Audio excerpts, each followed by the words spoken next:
Je me souviens de tout, je me souviens de la cuisine là-bas, des canapés, du salon ici. Un an plus tard, ce sont les petites choses de la vie qui ressortent au kibbutz Be'eri. C'était toutes ces assiettes.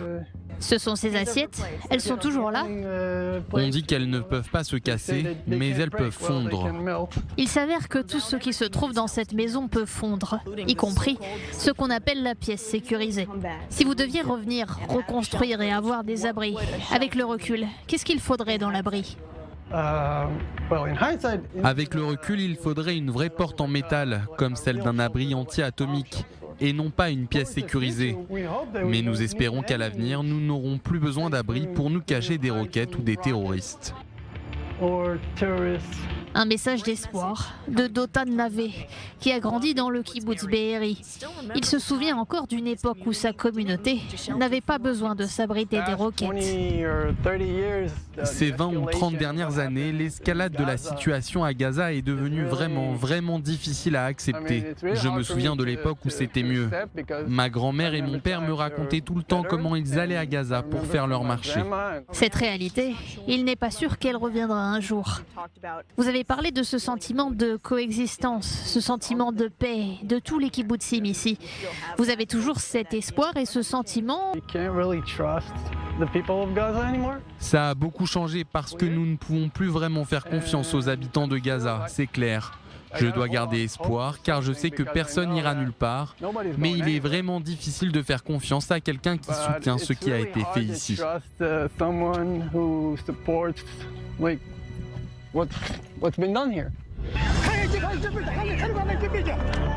Le 7 octobre, environ 340 terroristes du Hamas ont saccagé le kibbutz Be'eri. Ils étaient partout, dans tout le kibbutz. Nous avons éteint les lumières de la maison et tout le reste, et nous sommes restés dans l'obscurité pendant 19 heures. Dotan et sa femme se sont cachés dans leur chambre forte jusqu'à ce que les militaires arrivent enfin vers 2 heures du matin et commencent à évacuer les habitants. Nous avons fini par sortir et la première chose que j'ai faite a été d'essayer de voir ce qui était arrivé à mon père parce que nous ne savions rien depuis le matin. Le père de Dotan, Mordechai Navé, 76 ans, a quitté sa maison pour aller voir sa compagne, Yona Fricker, qui ne pouvait pas fermer la porte de son abri. Mais en chemin, il a été blessé par balle et s'est caché sur ce chantier de construction. Vous pouvez voir le sang sur les murs ici, c'est probablement le sang de mon père. Ils disent qu'il n'est pas mort de cette blessure, donc nous savons qu'il n'est probablement pas mort ici. Les terroristes l'ont probablement emmené et ils ont fait ce qu'ils ont fait à beaucoup de membres du kibbutz. Ils l'ont fait sortir, l'ont conduit quelque part et l'ont ensuite abattu.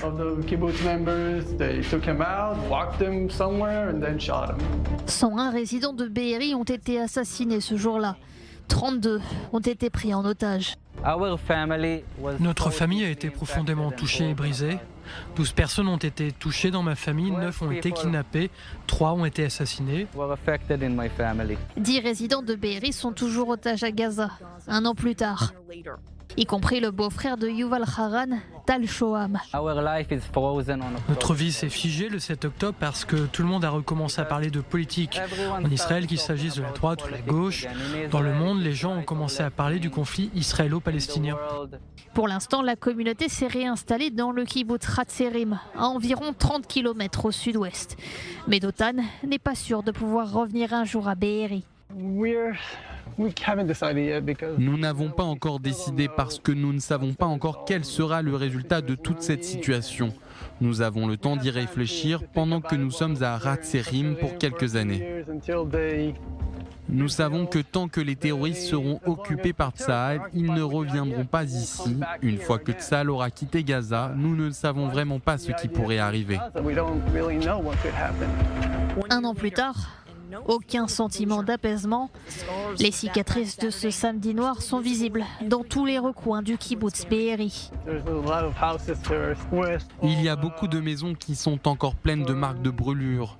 C'est comme si rien n'avait vraiment changé. Je veux dire qu'ils ont nettoyé quelques-unes des maisons qui ont été détruites, mais on a toujours l'impression d'être le 10 octobre.